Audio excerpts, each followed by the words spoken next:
जय हिंद मेरे प्यारे साथियों, मैं हेमंत प्रजापति आप सबका स्वागत करता हूं आपकी अपनी प्यारी सी चैनल एचपी केमिस्ट्री क्लासेस में। डियर बच्चों, आज हम आपके सामने कुछ इम्पोर्टेंट लेक्चर लेकर आए हैं और आज जो लेक्चर हम आपको देना चाहते हैं वो बेसिक रूप से बायोलॉजी का लेक्चर है और बायोलॉजी से संबंधित हम कुछ चीजों को जानेंगे। ये मोस्ट इम्पोर्टेंट लेक्चर है डियर। यदि आप इसको अच्छे से पढ़ेंगे समझेंगे तो ये समझ लीजिए कि आपका बहुत से सारे कॉन्सेप्ट क्लियर हो जाएंगे। बायोलॉजी होती क्या है, इसकी शाखाएं कौन कौन सी होती हैं, हिस्टोलॉजी क्या होता है, माइक्रोबायोलॉजी क्या है, बायोटेक्नोलॉजी क्या है, ऐसी तमाम चीजें आज हम हर बोर्ड पर ध्यान देंगे और इनको लिखेंगे और समझेंगे। सबसे पहले हम बात करेंगे बायोलॉजी शब्द के बारे में। बायोलॉजी शब्द आया कहाँ से है या बायोलॉजी शब्द किसने दिया है, क्या है बायोलॉजी, क्यों पढ़ी जाती है, इससे क्या संबंध है, इस पर हम आज आपसे बात करेंगे। डियर, बात करते हैं। जैसा कि आप देखेंगे व्हाइट बोर्ड पर मैंने यहां लिखा है बायोलॉजी।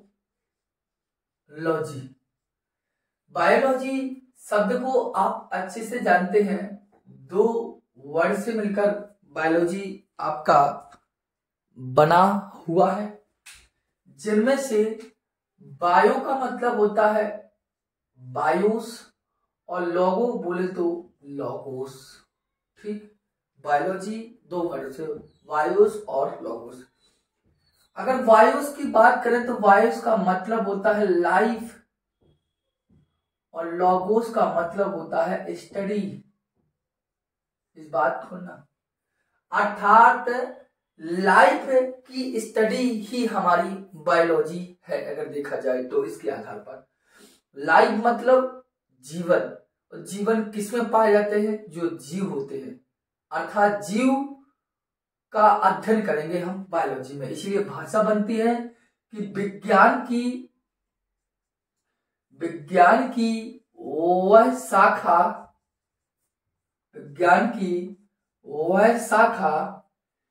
जिसमें हम जीवधारियों का अध्ययन करते हैं, उसे जीव विज्ञान कहते हैं। उसे क्या कहते हैं डियर, जीव विज्ञान कहते हैं। ये आपकी बात है सामने सामने। दोबारा सही से बात कर दूं, मैंने कहा बायोलॉजी दो वर्डों से मिलकर बना है, एक बायोस एक लोगोस। बायोस का मतलब होता है लाइफ और लोगोस बोले तो स्टडी। अब लाइफ का मतलब है जीवन, और जीवन किसमें पाया जाता है, जीव में, इसलिए कहा जाता है जीव का अध्ययन। और जीव का अध्ययन का मतलब है, भाषा बन जाती है जीवधारियों का अध्ययन। जहां पर सभी जीवित प्राणियों मतलब जीवधारियों का अध्ययन किया जाए उसे हम जीव विज्ञान कहते हैं। आपको पता है कि बायोलॉजी जैसा शब्द हमारे दो वैज्ञानिकों ने इसको दिया। एक थे आपके लैमार्क और एक थे आपके ट्रेविरेनस। लैमार्क और ट्रेविरेनस ने सबसे पहले बायोलॉजी जैसा शब्द दिया था हमें। अगर आपसे क्वेश्चन पूछे बायोलॉजी किसने दिया, तो बायोलॉजी लैमार्क और ट्रेविरेनस ने हमें बायोलॉजी वर्ड दिया। यहां तक समझ में आई मेरी बात को। अब यदि हम बात करें तो बायोलॉजी को दो चीजों में बांटा गया है। बायोलॉजी जो है आपकी दो भागों में बांटी गई है। एक बात को आप अच्छे जानते हैं, कौन कौन से हैं, जिनमें से एक होती है आपकी जूलॉजी और एक होती है आपकी बॉटनी। चाहे आप 11th में हो, चाहे आप 12th में हो, चाहे आप ग्रेजुएशन करते हो, चाहे पोस्ट ग्रेजुएशन, आपको खुद इस बात को आप अच्छे से जानते हैं कहाँ क्या होता। अगर डियर जूलॉजी की बात करें तो जू का मतलब होता है चिड़ियाघर और लॉजी बोले तो स्टडी। लॉजी बोले तो लॉगोस और लॉगोस बोले तो स्टडी। जू मतलब चिड़ियाघर और जू मतलब चिड़ियाघर और लॉगी मतलब लॉगोस और लॉगोस बोले तो स्टडी मतलब चिड़ियाघर का अध्ययन। तो क्या होगा इसका मतलब होगा चिड़ियाघर का अध्ययन। और चिड़ियाघर का अध्ययन थोड़ी करेंगे, चिड़ियाघर में क्या रहता है, जंतु जानवर रहते हैं ना, तो वहां पर हम जूलॉजी में जंतुओं का अध्ययन करते हैं। किसका अध्ययन करते हैं, जंतुओं का अध्ययन। यहां पर किसका अध्ययन करते हैं, जंतुओं का अध्ययन। और जंतुओं के अध्ययन होने के कारण इसको कहा जाता है जंतु विज्ञान। बात समझ में आई हुई। और जो जूलॉजी वर्ड है ये जोन से मिलकर बना है, और जोन का मतलब ही होता है एनिमल। क्या मतलब होता है, एनिमल। दूसरी बात, जूलॉजी के जो फादर होते हैं, जिन्हें हम बोलते हैं फादर ऑफ जूलॉजी, वो आप अच्छे से जानते हैं, अरस्तु होते हैं। कौन होते हैं, अरस्तु। अगर आपसे कभी पूछे फादर ऑफ जूलॉजी कौन है, तो आप बता सकते हैं फादर ऑफ जूलॉजी आपके अरस्तु वैज्ञानिक है। दूसरी बात करें अगर बॉटनी, तो बॉटनी का मतलब, बॉटनी जो वर्ड लिया है वो बोटेन से लिया गया है। किससे लिया गया बॉटनी वर्ड, बोटेन से। और बोटेन का अर्थ होता है हर्ब। बोटेन का मतलब क्या होता है, हर्ब। हर्ब बोले तो, या इसे हम बोलते हैं प्लांट्स। क्या बोलते हैं, प्लांट। मतलब बोटनी जो वर्ड लिया गया है वो हर्ब से लिया गया है, और हर्ब का बोटनी जो लिया गया बोटेन से, और बोटेन का अर्थ होता है हर्ब। हर्ब या हर्ब कह दीजिए या प्लांट कह दीजिए। और प्लांट क्या है आपके, वनस्पति। तो यहाँ पर जो होता है वो वनस्पतियों का अध्ययन किया जाता है। यहाँ पर किस चीज का अध्ययन किया जाता है, वनस्पतियों का अध्ययन किया जाता है। इसी प्रकार आप जानते हैं फादर ऑफ बॉटनी जो होते हैं उनका नाम क्या है, अर्थात फादर ऑफ बॉटनी की बात करें तो फादर ऑफ बॉटनी आपके वैज्ञानिक का नाम है थियोफ्रेस्टस। थियोफ्रेस्टस नामक वैज्ञानिक आपके बॉटनी के जनक माने जाते हैं। बताइए डियर, यहां तक आपको कुछ छोटी छोटी मेरी बात समझ में आई भी होंगी कि जूलॉजी क्या है, बायोलॉजी होती क्या है, या बायोलॉजी में हम क्या करते हैं क्या नहीं करते। इसको आप चाहें तो लिख लीजिए और इनको समझने का आप प्रयास कीजिए। सब कुछ स्पष्ट रूप से आपके सामने यहाँ लिखा हुआ है कि क्या क्या नहीं होता है। ठीक, बायोलॉजी मैंने बताई, लैमार्क और ट्रेविस ने दी। ठीक है, जूलॉजी जिसे अरस्तु माने जाते हैं, बॉटनी जिसके थियोफ्रेस्टस माने जाते हैं। ऐसी तमाम चीजें हम आपको समझा चाहिए। अब हम कुछ साइंटिस्टों के बारे में यहाँ जानेंगे, तब तक आप इसको लिख लीजिए। देखिए बच्चों, यहाँ कुछ आप महत्वपूर्ण साइंटिस्टों के नाम देख रहे होंगे, क्योंकि हमारा जो लेसन है एक बेसिक लेसन है जो आपको हर कॉम्पिटिटिव एग्जाम या आपके 11th एंड 12th एग्जामों में काफी संख्या में क्वेश्चन पूछे जाते हैं। उन्हीं से संबंधित ये बातें हमारी आज आपके सामने हो रही है। पहले क्वेश्चन ने कहा है कि अभी हमने जाना कि जीव विज्ञान किसे कहते हैं, इनके पार्ट क्या होते हैं। हम बात करेंगे विलियम हार्वे और Robert Hooke, Antonie van Leeuwenhoek, Carolus Linnaeus, Robert Brown, Schleiden पासवान और ग्रेगर जॉन मेंडल। ये क्या कार्य करके गए हैं हमारे, और ये हमें क्या जानकारी देते हैं, इनका क्या मंतव्य है, इस सब चीजों को हम जानेंगे। अगर हम ये विलियम हार्वे की बात करें तो विलियम हार्वे आप जानते हैं अच्छे से, विलियम हार्वे ने रुधिर परिसंचरण तंत्र की खोज की थी। रुधिर परिसंचरण की खोज, मतलब अगर क्वेश्चन पूछे कभी भी रुधिर परिसंचरण के लिए कौन जाने जाते हैं, तो आप बताएंगे रुधिर परिसंचरण के लिए विलियम हार्वे जाने जाते हैं। ठीक है, ब्लड सर्कुलेशन की डिस्कवरी के लिए विलियम हार्वे वैज्ञानिक जाने जाते हैं। अगर रॉबर्ट हुक की बात करें तो रॉबर्ट हुक ने अपने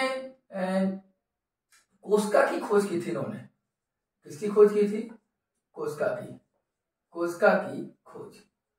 कोशिका की खोज किसने की, तो आप कहेंगे रॉबर्ट हुक ने। और कोशिका की खोज रॉबर्ट हुक ने कैसे की थी, मृत पादपों से निकाला था। मृत पादपों के ऊतक में रॉबर्ट हुक ने कोशिका की खोज की थी। ठीक है, अगर हम बात करें एंटोनी वॉन ल्यूवेनहॉक के बारे में, तो एंटोनी वॉन ल्यूवेनहॉक के बारे में जाने तो इन्हें माना जाता है सूक्ष्म जैविकी के जनक माने जाते हैं, माइक्रोबायोलॉजी के फादर। इसे हम लिख सकते हैं कि फादर ऑफ माइक्रोबायोलॉजी, जिसे हम बोलते हैं सूक्ष्म जैविकी के जनक।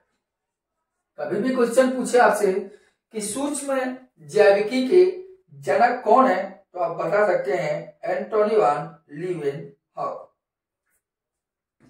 ठीक है।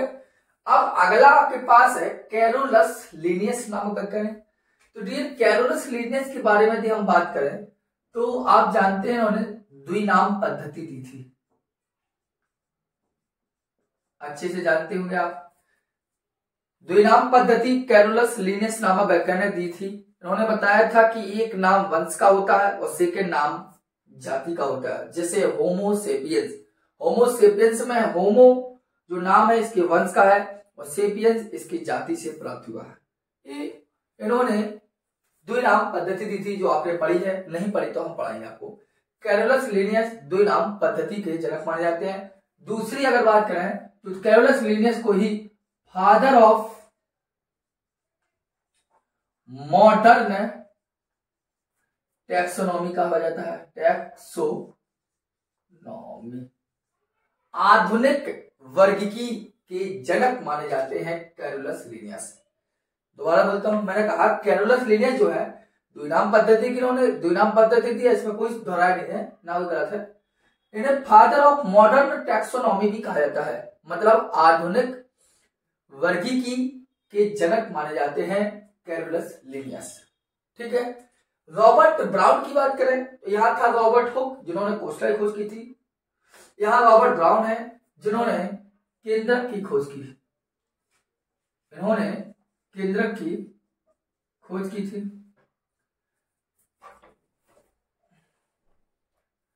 अगर हम स्लाइडेन व स्वान के बारे में बात करें कि स्लाइडेन और स्वान ने क्या किया था, तो स्लाइडेन और स्वान एक जंतु वैज्ञानिक है और एक वनस्पति वैज्ञानिक है। इन दोनों ने कोशिका मत दिया था, कोशिका का सिद्धांत दिया था, बहुत ज्यादा फेमस भी है। कोशिका मत दिया इन्होंने क्या किया, कोशिका मत दिया।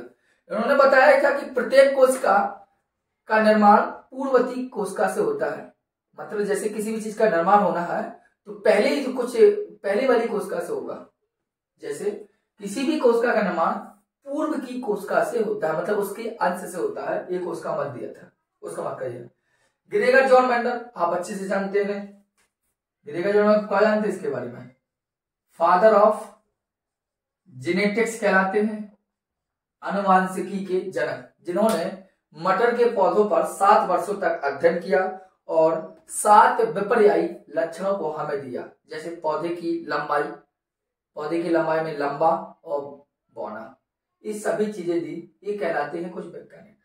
अब हम कुछ वैज्ञानिक को पढ़ने के पश्चात अब हम देखेंगे बायोलॉजी की ब्रांचेस, जैसे हिस्टोलॉजी क्या है, न्यूरोलॉजी क्या है, माइक्रोबायोलॉजी क्या है, टैक्सोनॉमी, मतलब इस टाइप की चीजें हम देखेंगे। तब तक आप इनको लिख लीजिए, फिर बात करते हैं आपसे। चलिए बच्चों, कुछ मैंने ब्रांचेस आपके सामने लिखी हैं। अब इन ब्रांचेस का हम डिस्क्रिप्शन, मतलब थोड़ा वर्णन समझेंगे इनका कि होता क्या है। फिर इसके बाद कुछ ब्रांचेस और लिखूंगा, फिर उनको बाद समझाऊंगा, फिर आपका लेक्चर खत्म होगा। काफी सही रहेगा आपके लिए, ध्यान देना। यहाँ है बायोलॉजी ब्रांचेस। बायोलॉजी विज्ञान कुछ शाखाएं होती हैं, जैसे आपकी हिस्टोलॉजी क्या होती है, साइटोलॉजी क्या है, एम्ब्रियोलॉजी क्या है, फ्लोरिकल्चर क्या है, बैक्टीरियोलॉजी क्या है और लाइकेनोलॉजी क्या है, या एल्गीलॉजी क्या है, जेनेटिक्स क्या है। ऐसी तमाम चीजें आपसे पूछी जाती हैं, जिनमें से हम कुछ चीजों का समझे ले रहे हैं, जानते हैं कि क्या क्या होता है, क्या नहीं होता है। ठीक है। अगर हिस्टोलॉजी की बात करें तो हिस्टोलॉजी को नॉर्मल भाषा में कहते हैं ऊतक विज्ञान। इसको हम क्या कहते हैं, ऊतक विज्ञान। हिस्टोलॉजी के बारे में यदि बात करें तो इसे हम नॉर्मल भाषा में कहते हैं ऊतक विज्ञान। या अब जब ऊतक विज्ञान है तो आप अच्छे समझ सकते हैं कि यहाँ पर हम ऊतकों का अध्ययन करेंगे। किस चीज का अध्ययन करेंगे? ऊतकों का अध्ययन। ऊतकों के अध्ययन को आप बोलते हैं study of tissue. Study of tissue, बात समझ आ रही? हिस्टोलॉजी ऊतक विज्ञान जिसे आप कहते हैं ऊतकों का अध्ययन, और ऊतकों का अध्ययन का मतलब है स्टडी ऑफ टिश्यू। कोई समस्या होनी भी नहीं चाहिए। साइटोलॉजी, साइटोलॉजी को हम बोलते हैं कोशिका विज्ञान। साइटोलॉजी को क्या बोलते हैं? कोशिका विज्ञान। और कोशिका विज्ञान जब वर्ड हुआ कोशिका विज्ञान तो इसका मतलब समझ लीजिए, कोशिका विज्ञान का मतलब होता है कोशिकाओं का अध्ययन। किसका अध्ययन करेंगे हम? कोशिका का अध्ययन। कोशिका का अध्ययन जब करेंगे तो इसे हम कह सकते हैं study of cell. Study of cell, कोशिका का अध्ययन। हम बात करेंगे स्टडी ऑफ सेल की, कोशिका के अध्ययन की बात करेंगे आप, ठीक है। एम्ब्रियोलॉजी की बात करें तो एम्ब्रियोलॉजी का मतलब होता है भ्रूण विज्ञान। भ्रूण विज्ञान, और जब भ्रूण विज्ञान आ गया है तो इस बात समझ लीजिए यहां पर हम भ्रूण का अध्ययन करेंगे। और भ्रूण का अध्ययन का मतलब है यहां पर अंड के निषेचन से लेकर भ्रूण के विकास तक, जब तक भ्रूण का विकास नहीं हो जाता है या अंड निषेचन कब कर रहा है उस स्थिति से लेकर जब तक एम्ब्री भ्रूण बन जाए उस समय तक का अध्ययन करते हैं हम एम्ब्रियोलॉजी में, भ्रूण विज्ञान में, ठीक है। फ्लोरीकल्चर की बात करें तो फ्लोरी जो वर्ड बना है वो फ्लावर से बना है, इसलिए इसको बोलते हैं फ्लोरीकल्चर। जिसे फ्लोरीकल्चर मतलब फ्लावर से बना है, तो यहां पर हम अध्ययन करते हैं पुष्प प्रदान करने वाले पौधों का अध्ययन। जो पौधे हमें पुष्प देते हैं उन सभी पौधों का हम अध्ययन करते हैं पुष्प प्रदान करने वाले पौधे में, ठीक है। और बैक्टीरियोलॉजी आपकी क्या है? बैक्टीरियोलॉजी मतलब बैक्टीरिया, जीवाणु विज्ञान बोल सकते हैं, जीवाणु विज्ञान, इसे क्या बोल सकते हैं? जीवाणु विज्ञान। और बैक्टीरियोलॉजी से हम जीवाणु विज्ञान कहते हैं तो समझ जाइए स्टडी ऑफ क्या करेंगे? स्टडी ऑफ बैक्टीरिया, कॉमन सी बात है। और लाइकेनोलॉजी मतलब लाइकेन का अध्ययन, क्या का अध्ययन करेंगे? लाइकेन का अध्ययन। और लाइकेन आप जानते हैं प्रकृति के लिए बहुत ही ज्यादा इंपॉर्टेंट होता है। ये एक प्रदूषण के संकेतक का कार्य करता है। जहां पर लाइकेन लगे होते हैं, लाइकेन जहां भी लगे हों, यदि वहां पर प्रदूषण होता है अगर उस वायुमंडल में, तो लाइकेन अपने आप मुरझा जाते हैं, और अर्थात हमें मुरझा कर ये बता देते हैं कि इस इलाके में प्रदूषण है, अर्थात प्रदूषण के संकेतक माने जाते हैं लाइकेन, ठीक है। तो इतनी चीजें आप लिख लीजिए। जैसे बच्चा कुछ ब्रांचेस और लिख रहे हैं उनको भी हम समझाते हैं आपसे। चलिए जो कुछ ब्रांचेस और देख लीजिए आप। देखिए माइकोलॉजी क्या है, या एल्गोलॉजी, एल्गोलॉजी को हम बोल सकते हैं फाइकोलॉजी भी, neurology, osteology and entomology and ornithology. इसको भी आपको ध्यान देना है, इन सभी चीजों को आपको अच्छे से बात समझ में। इनको आप समझेंगे तो अच्छा फील आएगा आपको, ठीक है। आइए माइकोलॉजी क्या है? माइकोलॉजी होता क्या है?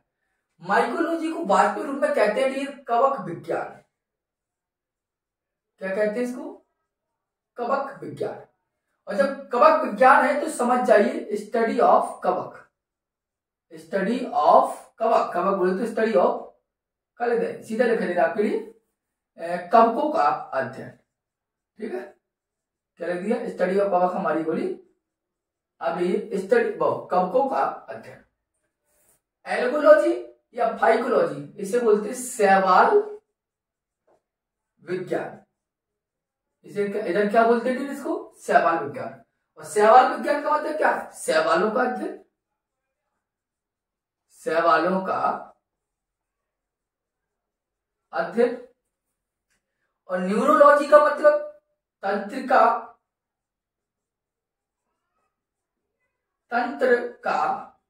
अध्ययन, मतलब स्टडी ऑफ नर्वस सिस्टम, इसका अध्ययन करता है। ठीक। ऑस्टियोलॉजी क्या है, ऑस्टियोलॉजी क्या है, ऑस्टियोलॉजी कहलाता है आपका सही चलेगा, ऑस्टियोलॉजी का मतलब है कंकाल तंत्र होना चाहिए, कंकाल तंत्र का अध्ययन। ऑस्टियोलॉजी होता क्या, कंकाल तंत्र का अध्ययन। ठीक है, कंकाल तंत्र का अध्ययन, स्केटर का। और एंटोमोलॉजी कहलाता है कीट पतंगों का अध्ययन। ठीक। और ऑर्निथोलॉजी कहलाता है स्टडी ऑफ बर्ड,